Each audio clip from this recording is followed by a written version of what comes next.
एते खराब भाषा गोटे बाप बाप कह मत घृणा लगुच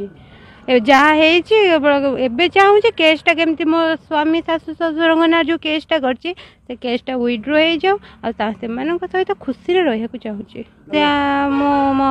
बापा माँ कथार पढ़ी मो स्वामी शाशु शशुर ना मैंने एत भल स्वामी शाशु शशुर ना अभियोग देती आबे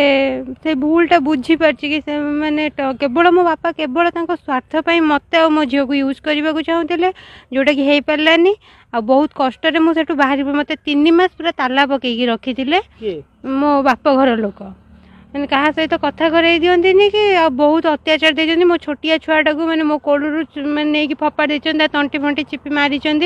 मत बहुत मानते एत खराब भाषा गोटे बाप बाप कह मत घृणा लगुच जहाँ एबे चाहूँ केसटा केमती मो स्वामी शाशु शशुर ना जो केसटा करछि से केसटा विड्रो हो जाऊ आ सहित खुशी रहा चाहूँगी बाहागर आमर 1.5 वर्ष हो गलानी आ कोर्ट रे होता नोटारी होता केन्द्रापड़ा नोट परस्पर को भल पाउथले आज्ञा अच्छा तो ये बाहागर के विरोध करथले विरोध